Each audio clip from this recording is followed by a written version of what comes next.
Hello, good evening, welcome. Hello, Maurieo! Morris O'Neill here, also known as Maurieo. Got my contact details there, so if you want to contact me, perhaps you'd like me to make a small video about what problem you're having, be it relation to surveying, maths, or anything really, I'll have a go. If I know, I'll certainly give it a go. Regarding my photograph there, that's me in 1972. I've changed a bit since then, so I'm not hoping to raise your expectations there. So let's hope that sometime soon you click on a video and you hear, "Hello, Maurieo!"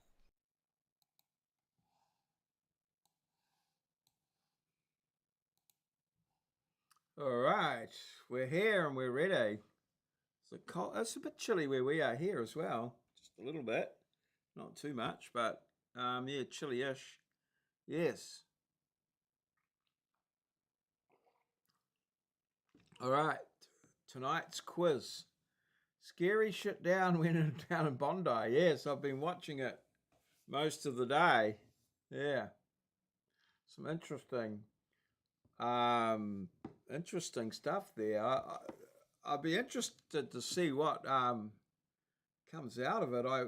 There's a full video on where it's got 10 minutes of footage of the guy, and then when the guy got shot, and all these people came running in, I sort of can't for the life of me piece together what happened. It looked like a few people were trying to get in there and stomp him or kick him or something.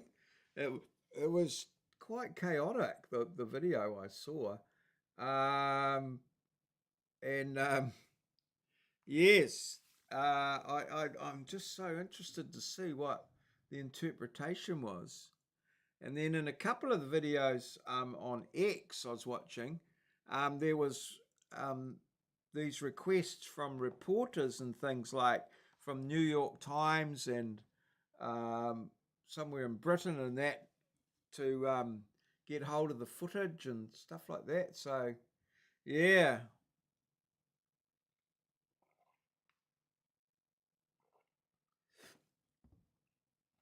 he's made a statement, I think, hasn't he, Albanese? But yeah, and then I just watched a thing.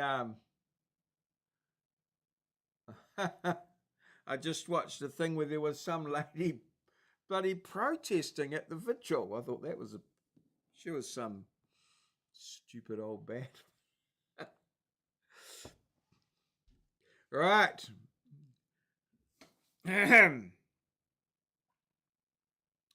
Mario's 10 questions about polar explorers. Robert Falcon Scott wrote in his final diary entry, "Had we lived, I should have had a tale to tell of the hardihood, endurance, and courage of my companions, which would have stirred the heart of every Englishman." Maybe back in the day. Moz says yes. I tend to think a quote that long could hardly not be true. Robert Falcon Scott.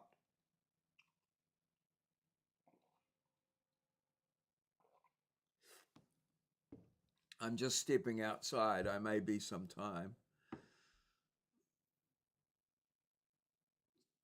Got notes. This is true, correct. Those are the exact words from Scott's message to the public.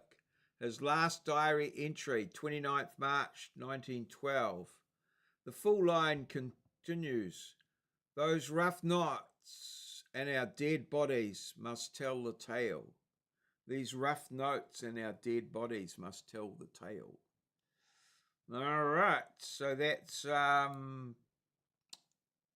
Scott Base is the New Zealand.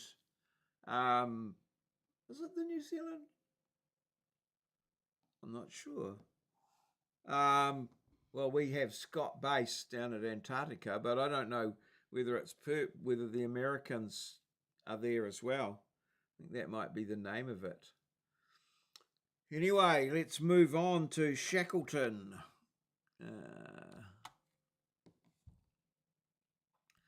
Shackleton. True, I suppose. Never read it. Oh, right. Ernest Shackleton placed a famous recruitment ad that read, "Men wanted for hazardous journey, low wages, bitter cold, long hours of complete darkness, safe return, doubtful." Yeah, possibly. Possibly.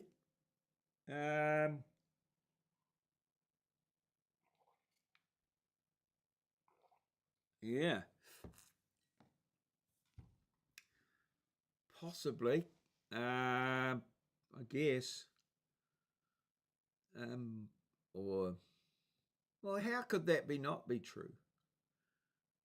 Well, it could be complete and utter bullshit, but then, yeah, no, I think that's true. I'm tending on the true side of that one.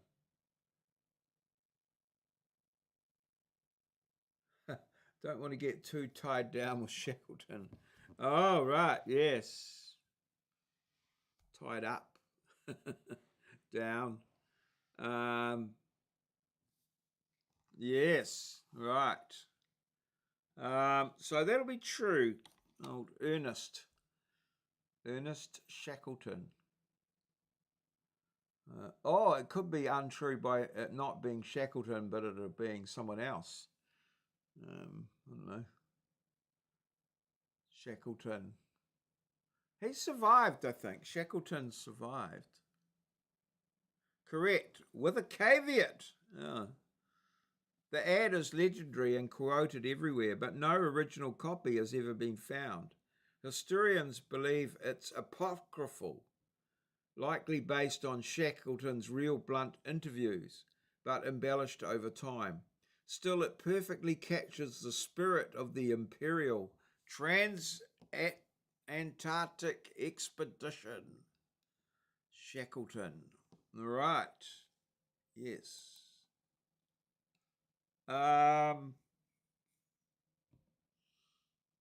Is he the one that Hillary beat to the pole? Not sure.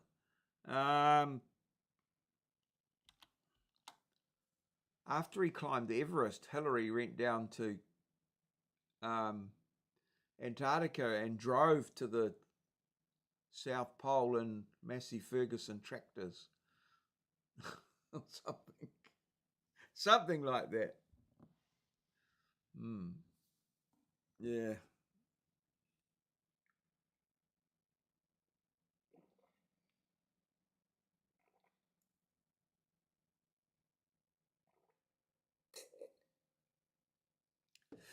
Norwegian explorer Karsten Borchgrevink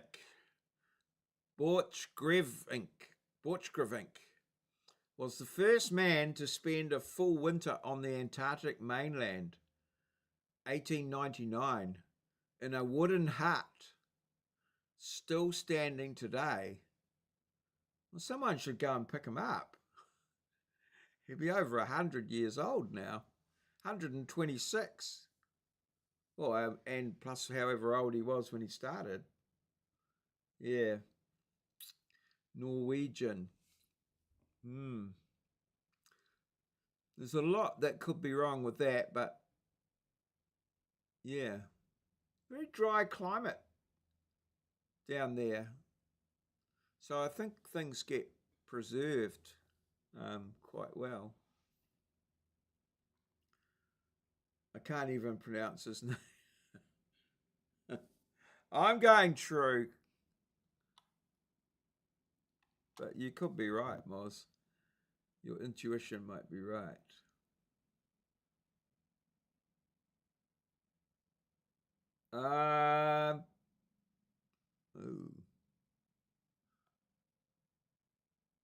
True. Southern Cross Expedition, 1898 to 1900. was the first to intentionally overwinter on the Antarctic continent at Cape Adair. They built 2 prefabricated huts.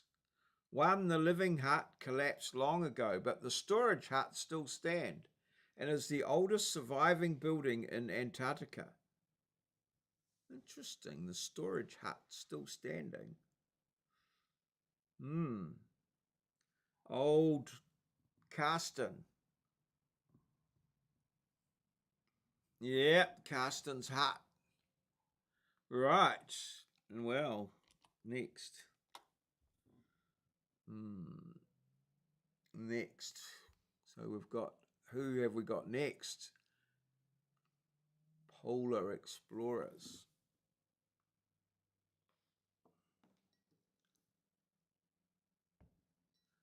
In 1909, Frederick Cook claimed to reach the North Pole, a full year ahead of Peary, a claim now universally dismissed as fraud. Ah, okay. Sort of like landing on the moon, isn't it? It's sort of, perhaps it's a precursor. Yeah. I'm sort of wanting to say true. I can't. Frederick Cook. That's the younger brother of James Cook, I think. Captain Cook. Sailed into Botany Bay. In, I don't know, when was Cook here? False, he wasn't Ernest. Ernest Cook. I'm going true. Moz could be wrong. His reasoning,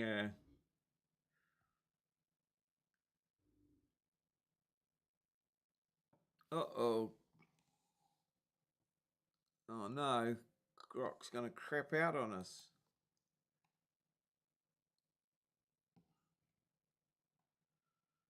Oh.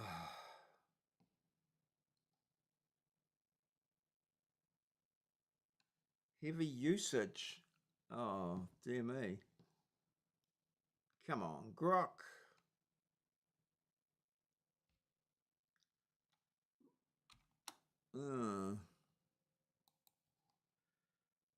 Damn.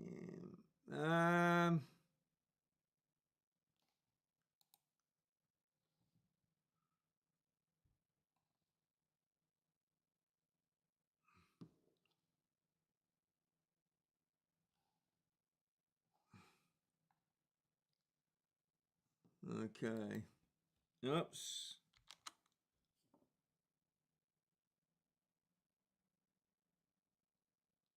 Okay.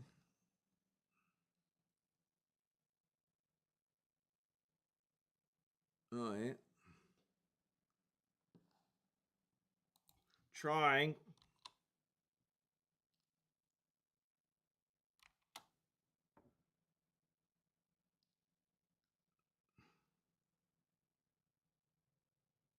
We're trying. Grok. True. Correct. Frederick Cook announced on 1st of December 1909 that he had reached the North Pole on the 21st of April 1908, a full year before Peary's claim, 6th of April 1909. Cook's proof fell apart under scrutiny. Fake photos, impossible distance. Modern experts unanimously agree it was fabricated. Question 5. Okay. 4 out of 4 so far. And next. Will Grok let us down?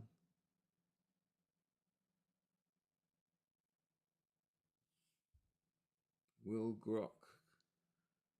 Okay. The Terra Nova expedition Scott bought a piano and 25,000 cigarettes to the Antarctic. Smoking. Scott, a piano and 25,000 cigarettes. Robert Falcon Scott's biography.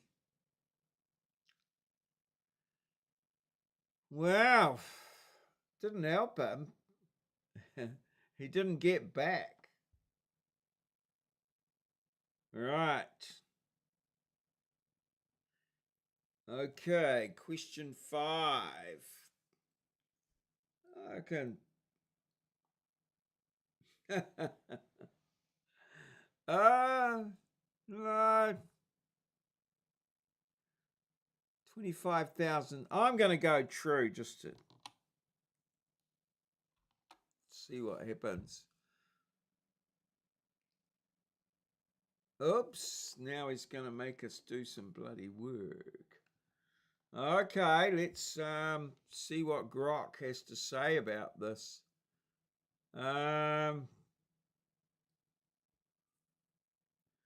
He's thinking about it. Thinking. True and correct. I prefer this response. Question 4. Yes. Correctness. They shipped a baby grand piano made by Broadwood for morale and 25,000 players Navy cut cigarettes, enough for every man to have 20 a day for the whole expedition. Scott wrote that music and tobacco were almost important as food. Well, there we go. Next question.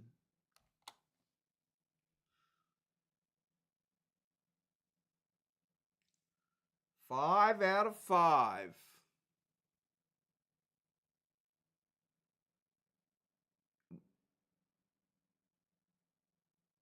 Adolphus Greely's 1881 to 1884 Lady Franklin Bay expedition lost 19 of 25 men.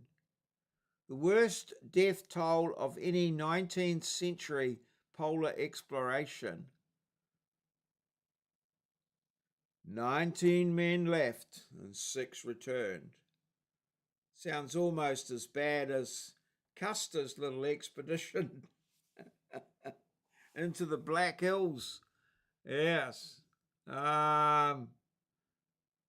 Yes. I'm going true with that one, I think. I'm going true. T for true. I think I got no reason to disbelieve that. 19 of the 20 man returned, but Moz could be right. Well, true. The Lady Franklin Bay expedition of 1881 to 1884 was a disaster. Relief ships failed to reach them twice. By rescue in 1884, 19 of the 25 men had died from starvation, scurvy, drowning, and 1 execution for theft of food. It remains the highest death toll of any 19th century polar expedition. Holy shit. They got rid of... Holy hell. They bloody got rid of one of their guys. They had an execution. Jeez. That's a bit rough. Imagine that. You wake up in the morning and holy hell, you've stolen someone's smoko, and next thing, well, bugger that. Boom, you're gone. See you later. Wow. That would have been morale boosting. Okay, next question. All right. What do we got? Oh, God. Which response do you prefer? It will make grok better. Makes it pretty bloody miserable. Then they ate him. Possibly. Fresh meat.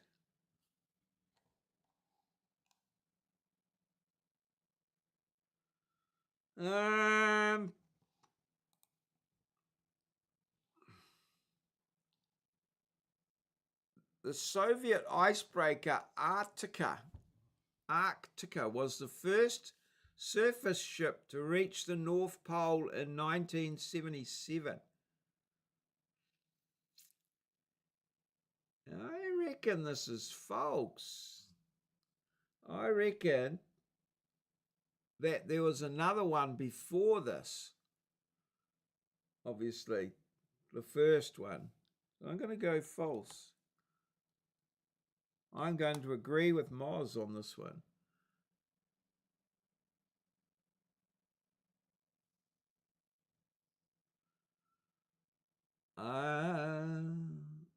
Incorrect. The nuclear-powered icebreaker Arctica did become the first surface vessel to reach the geographic North Pole.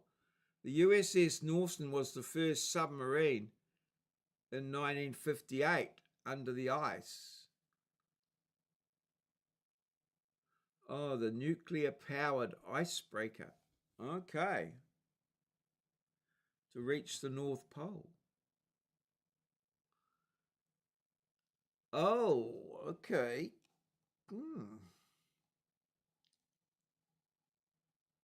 Wow. Interesting.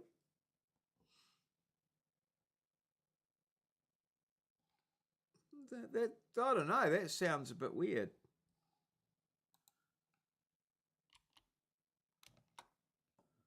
I guess the ice must have been very thin. There's no land under the North Pole. In 1937, the USSR flew 4 massive aircraft over the North Pole and landed a scientific team on the ice, the first humans to set foot there.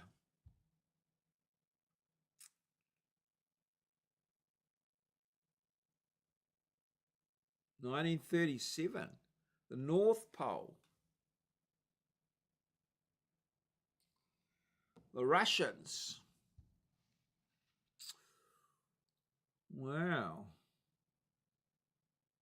False. Oh, I might agree with that one. Let's see what we can do with that one.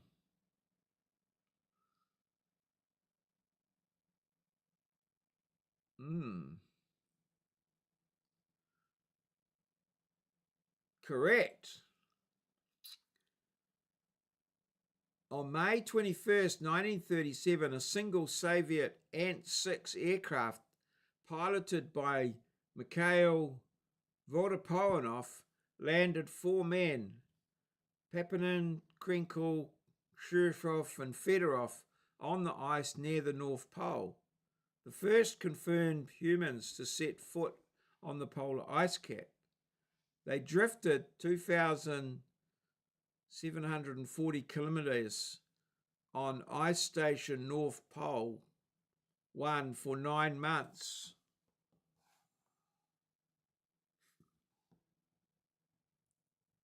Earlier claims like Perry and Cook were on foot sledge.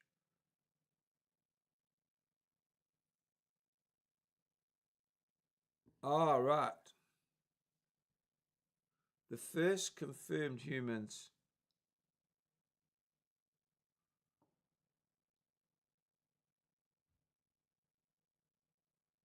I don't know. That seems a bit contrary.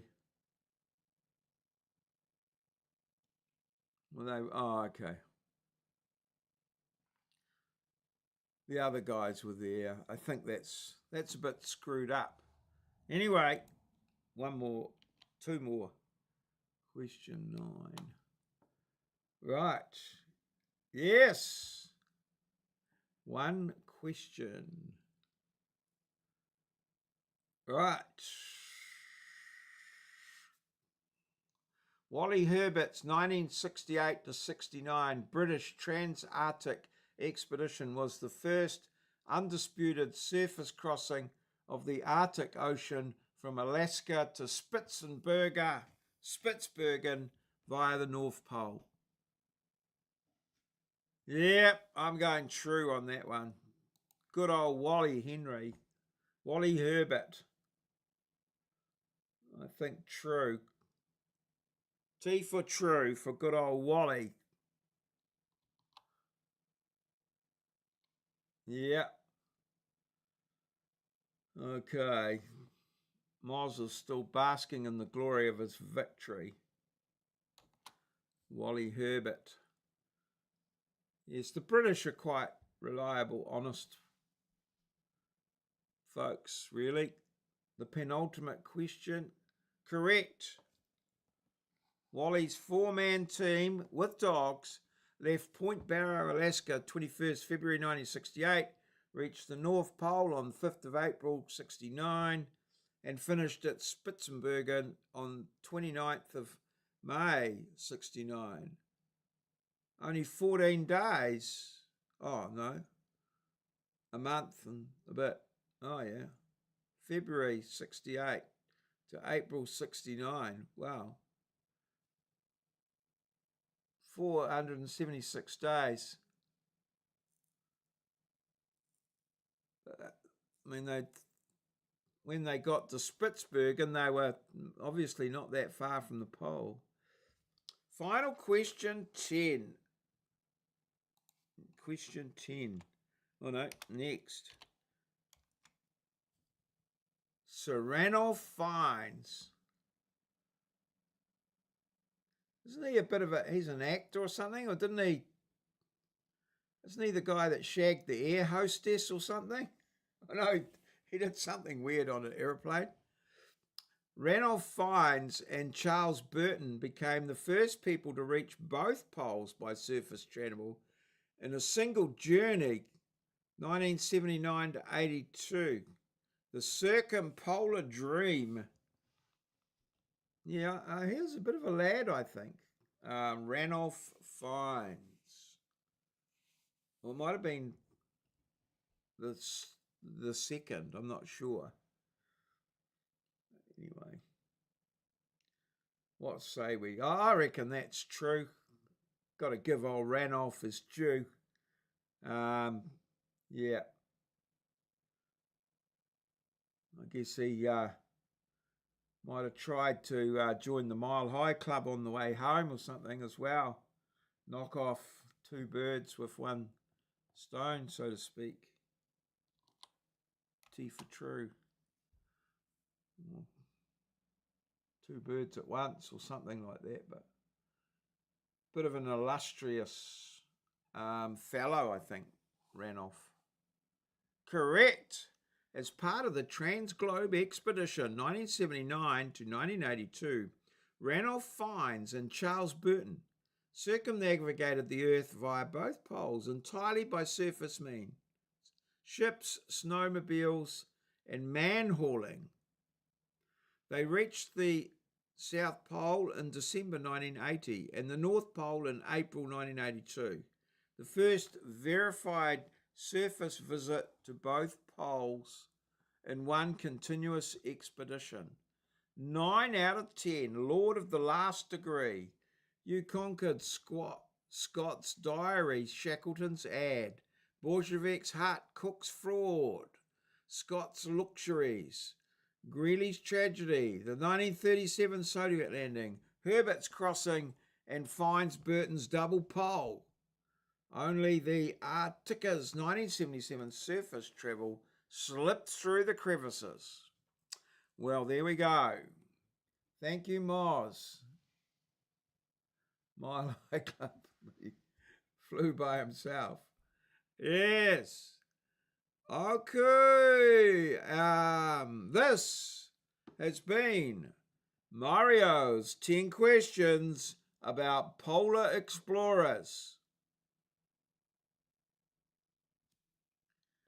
Okay, and now let's get on with looking at some memes that have been sent in by Moz42 from far north Queensland. Queensland. It goes bigger, but then we can't, oh, well, we can see enough. Yes. Oh, hang on. Ooh. Oh, he's got two versions. Commissioner, have you considered my request to put a few porta potties on Gotham's rooftops?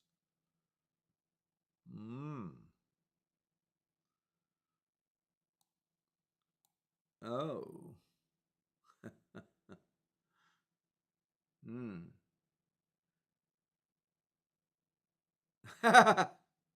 That's where the rumors of him smells comes from.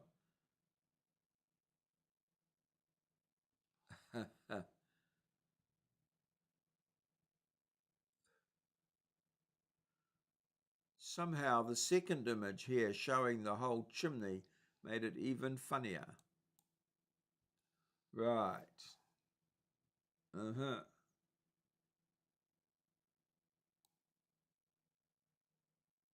Right. Next. You've heard of Elf on the Shelf, and now what have you got? Does anyone say what it is? Spock on a cock. Why the red shirt? Nimoy on a decoy. Leonard Nimoy on a rooster.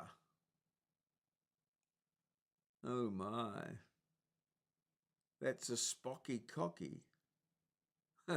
Let's go. Oh, took a while for someone to do the obvious. Right.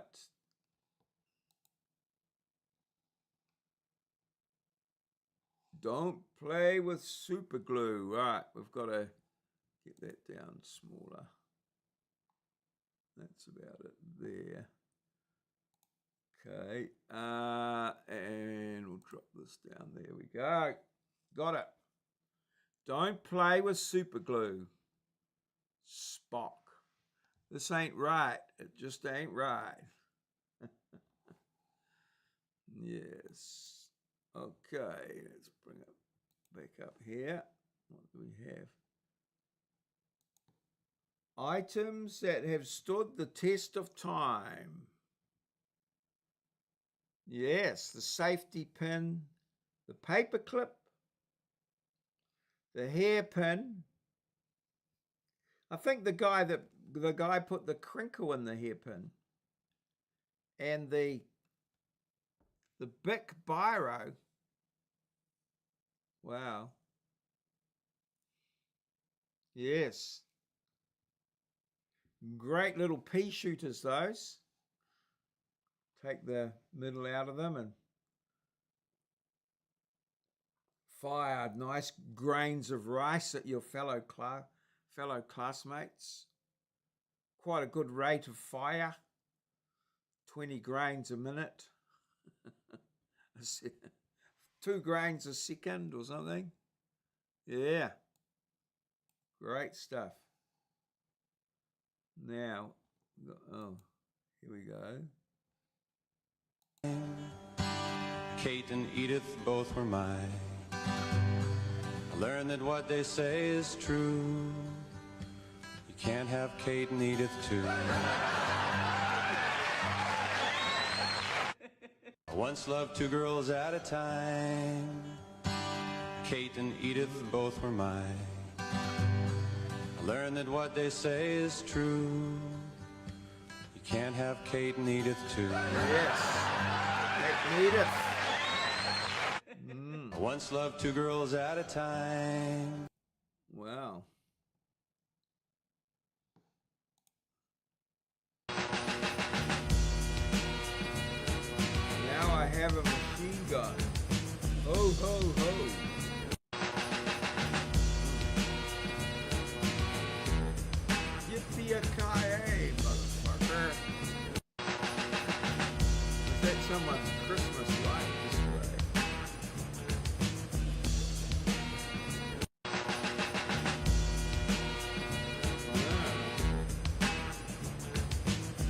Oh, Bruce Willis is quite a bad way, isn't he? He's lost his mind.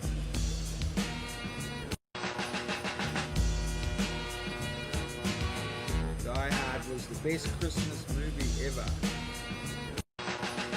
Smoke coming out the end of his little gun. He needs to up his game.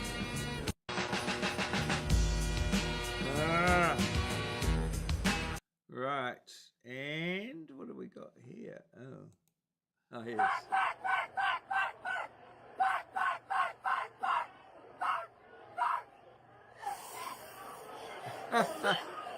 I love that one. I've seen that before.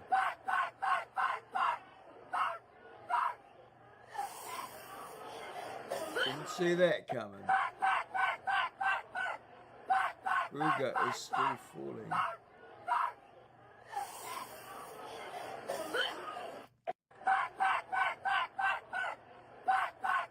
Have I left something on?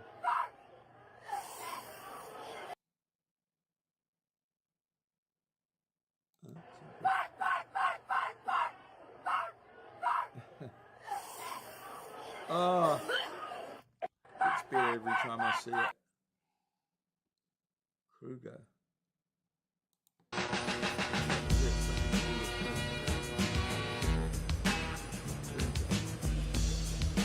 Freddy Krueger. I'm not sure what you mean by that last bit. I've missed it.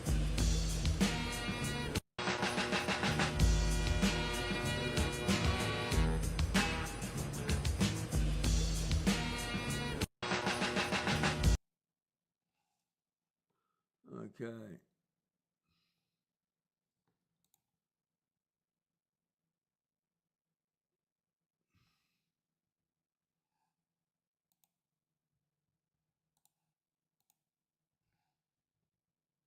What would you like for Christmas? A unicorn. Guy on the roof, he fell out of the tower. Oh.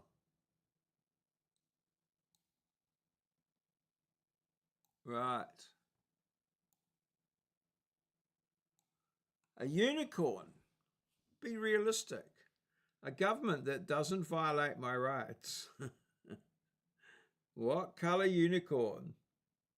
Yeah. All right. Okay. I'm not up with the play there, I'm afraid, Moz.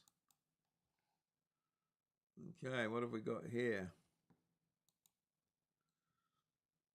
A new study indicates sniffing your own farts increases brain power. Hydrogen sulfide, the gas behind flatulent smell, may help support brain health by protecting nerve ends from age-related decline. Oh, handy to know. As Moz says, I must be a genius. Yes. Bottle that shit. Right. How are we going for time? Okay, we've got time for a couple more as we bring these ones here in from, we might have seen this one last time. Yes. But it's still good. Sometimes all we need is a hug. There you go.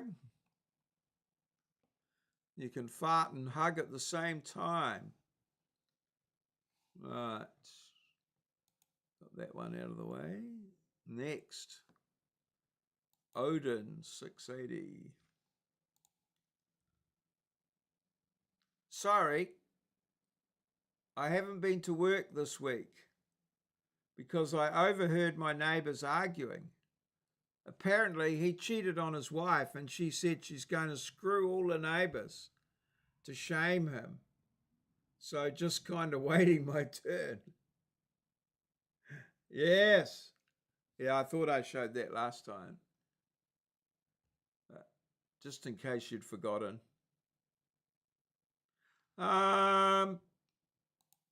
Right. This one here.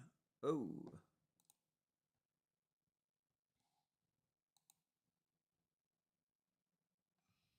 bird watching, the indoors edition.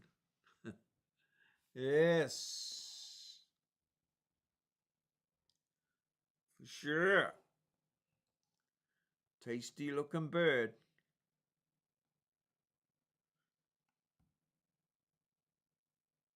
Yeah, you never forget. No, I don't think you would. Yeah. It's funny how the cats don't chase the chickens out in the yard, but when they're in the microwave like that, they do. I don't think they have put two and two together. Okay. Right. And a bit of a joke. Scale to help him with his new diet. A week later, the redneck says, "Honey, this here scale is great. Not only can I weigh myself, but now I know how much I'm pooping out because of this new diet I'm in." The wife says, "Wow, that's great. I never thought of that. So you step on the scale before you go to the toilet, and then step on the scale again when you're done, and then the difference is the weight of your poop." And the redneck says, Yeah, I guess I could do it that way. A wife buys her redneck husband a scale to help him with his new diet. A week later, the redneck says, "Honey, this here scale is great. Not only can I weigh myself, but now I know how much I'm pooping out because of this new diet I'm in." The wife says, "Wow, that's great. I never thought of that. So you step on the scale before you go to the toilet, and then step on the scale again when you're done, and then the difference is the weight of your poop." And the redneck says, Yeah, I guess I could do it that way.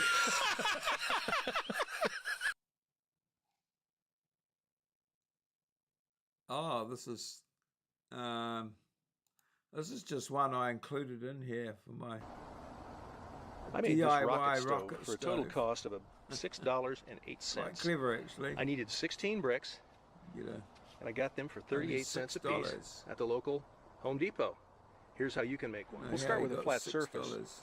These patio blocks cost about 79 cents a piece, and I got those just so it would be easy to level the construction spot. This is what the first layer looks like. I'm going to use 4.5 bricks.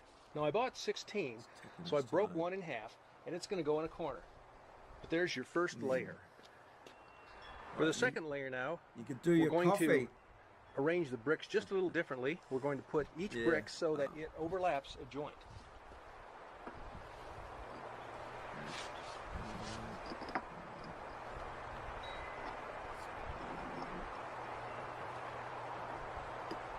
One little half brick. Now, if you like Legos, you're going to love this project. What we're going to do is try to overlap as much as possible a brick with every joint. Oh, right. The other half brick. In the front here now, right here, That one goes we're going to put this like that. brick sideways. Whoa, look at that. Pretty cool. What this is going to do then is create our And then he area for feeding fires in it the up. fuel. But I just put it there. Have it For the somewhere. final layer, we'll again overlap every joint. Oh, he's going more. Okay. What's this one?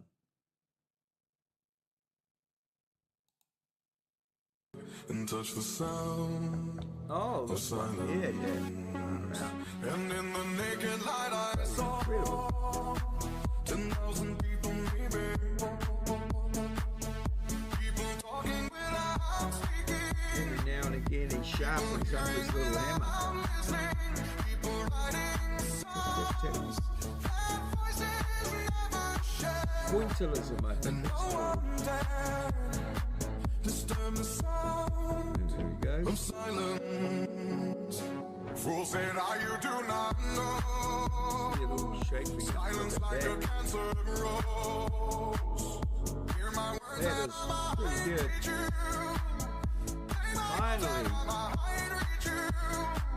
But my words like silent raindrops fell and echoed in the wells Yeah. of silence. And touch the Talking sound about overlapping of the joints. silence. And in the naked light I saw Yeah.